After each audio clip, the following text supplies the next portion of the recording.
No dia 17 de outubro de 1973, na cidade de Falkville, estado do Alabama, Estados Unidos, o chefe de polícia Jeff Granholm recebeu a ligação de uma senhora informando que havia testemunhado uma nave espacial pousando em um campo aberto próximo à sua residência.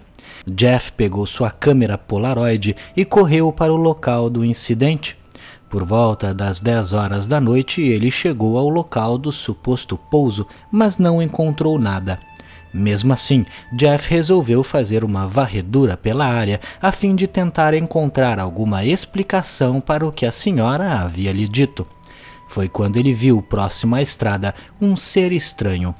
O alienígena tinha o tamanho de um ser humano e parecia estar embrulhado em papel alumínio. A impressão era de que a cabeça e o pescoço fossem uma coisa só. Brilhava bastante e tinha o aspecto de mercúrio esfregado em níquel, além de uma aparência lisa como vidro. O ser, quando viu Jeff, começou a andar em sua direção e demonstrou movimentos um tanto quanto robóticos. Foi quando Jeff aproveitou para tirar fotografias do ser. Em seguida, Jeff ligou as luzes do carro, o que acabou assustando o alienígena, que começou a fugir do local, entrando no campo. Jeff entrou no carro imediatamente e começou uma perseguição ao ser. O alienígena começou a correr em alta velocidade, ainda com movimentos robóticos. Por causa do terreno acidentado do campo e a escuridão, Jeff não conseguiu passar de 60 km por hora, mas ainda assim, a essa velocidade não foi capaz de alcançar o alienígena, que conseguiu escapar desaparecendo na escuridão. Jeff, naquele momento, ficou extremamente animado com o que acabara de ver e nos dias seguintes contou para todos o ocorrido. Mas diferente do que ele imaginava, ele acabou sendo ridicularizado e inclusive recebeu telefonemas com ameaças. Para piorar, ocorreram outros fatos ruins na sua vida que talvez não tenham conexão com o alienígena que ele viu. Mas sua casa acabou pegando fogo, seu casamento acabou e aproximadamente um mês depois do incidente ele perdeu seu emprego. É claro que depois de algum tempo Jeff retornaria a ter uma vida normal, mas se arrependeu muito de ter contado o que viu naquela noite. Neste caso, temos um relato seguido de uma foto do alienígena. Obviamente a foto está muito ruim, pois foi tirada em 1973 com uma câmera Polaroid em um local muito escuro. Não dá para atestar que a foto seja verdadeira, mas caso seja, é interessante notar como o ser parece estar vestindo algum tipo de roupa espacial.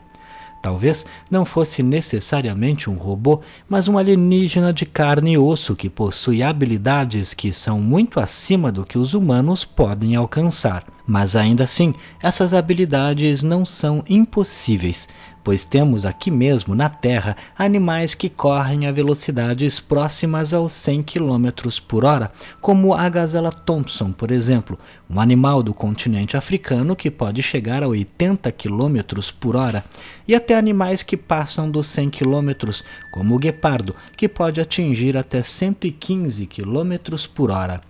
Caso o relato seja real, de fato este ser bípede não era um animal da Terra, e sim uma criatura desconhecida e provavelmente alienígena.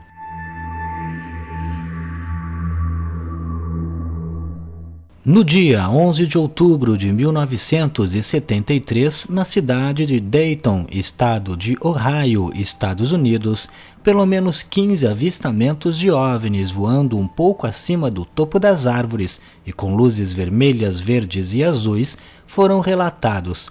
Alguns destes relatos, que descreviam sempre a mesma coisa, era de um policial que relatou o ocorrido ao xerife do condado. O policial afirmou que o objeto era oblongo e coberto por luzes. Ele estava pairando pouco acima do nível das árvores, quase encostando nas mesmas. Ele chegou a se aproximar com seu veículo, mas o objeto, quando viu o carro se aproximando, aparentemente se assustou e voou em direção ao céu rapidamente, desaparecendo de vista. Todos os objetos descritos naquela mesma noite possuíam características parecidas. e todos os relatos foram entregues à Força Aérea, que informou que não haveria qualquer investigação sobre os incidentes por não representarem um perigo à segurança nacional. Porém, o xerife permaneceu do lado dos cidadãos e de seus policiais e manteve a afirmação de que algo estranho havia ocorrido naquela noite e que não poderia ser humano, pois era muito rápido para ser um helicóptero ou balão e reagia quando as testemunhas chegavam perto, o que mostra um controle inteligente. Neste caso, temos vários avistamentos ocorridos em uma mesma noite em uma única região, e mesmo assim, a Força Aérea se negou a investigar. É interessante notar que, mesmo em nota oficial, os militares informarem que não havia perigo para a segurança nacional, a invasão de espaço aéreo é algo sério e que com certeza não seria tratado como se não fosse nada. Ainda mais por não ter sido apenas um avistamento isolado, mas sim vários descrevendo a mesma coisa em pontos diferentes do sudeste de Ohio, o que deixa os ufólogos com a certeza de que o desinteresse demonstrado é porque eles sabiam do que se tratava.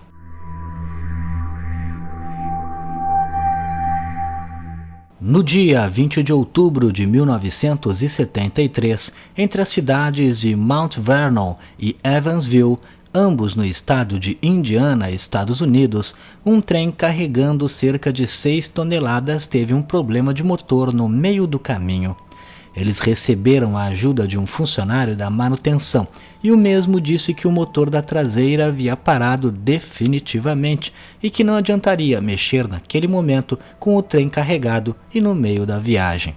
A tripulação do trem, ainda assim, resolveu prosseguir a viagem, mesmo que naquelas condições, sem o motor, o peso fosse muito maior do que a capacidade.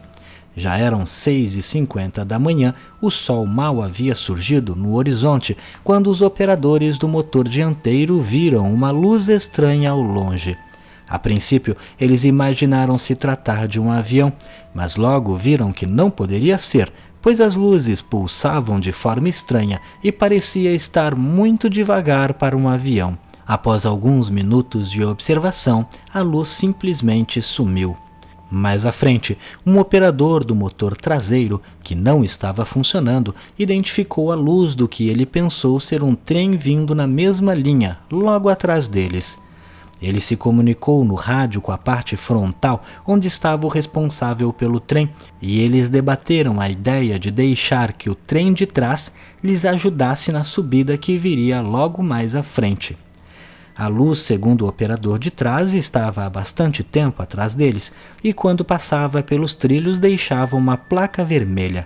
Para quem não sabe, existe um sistema de sinais em ferrovias, em que quando um trem passa, uma placa se vira e mostra um lado vermelho para indicar que há um trem ali.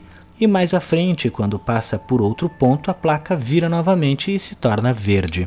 Quando finalmente o trem chegou à subida, eles não conseguiram, como já previam, devido à falta do motor traseiro. Neste momento, enquanto voltavam de ré pelos trilhos, a luz começou a recuar também e se afastou até desaparecer, fazendo todo o caminho que havia feito antes. Eles então chamaram via rádio a central, que informou que não havia nenhum trem naquela área, muito menos atrás deles.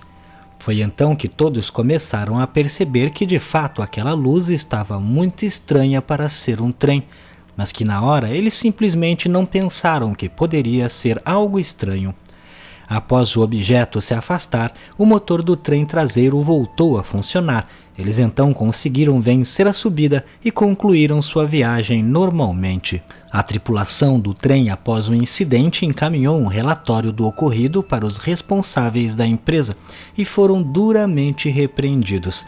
Além disso, eles souberam que o motor que havia falhado foi retirado do trem e levado para uma base da Força Aérea para ser estudado.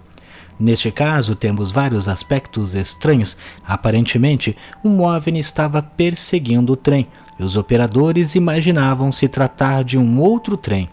Os operadores da frente já haviam, algum tempo antes, identificado uma luz estranha no céu ao longe, e depois uma outra luz estranha surgiu atrás, o que poderia indicar que se tratava do mesmo objeto. Sabe-se que era algo sólido, porque passava pelos trilhos e mexia na sinalização das placas. Podemos notar neste caso também a falha do motor que ocorreu durante a presença do objeto. Isso fica evidente quando o objeto se afasta e o motor traseiro do trem, que estava mais próximo do objeto, volta a funcionar. É comum em relatos ufológicos que motores tanto de carros como de outros tipos de equipamentos parem de funcionar na presença de uma nave alienígena.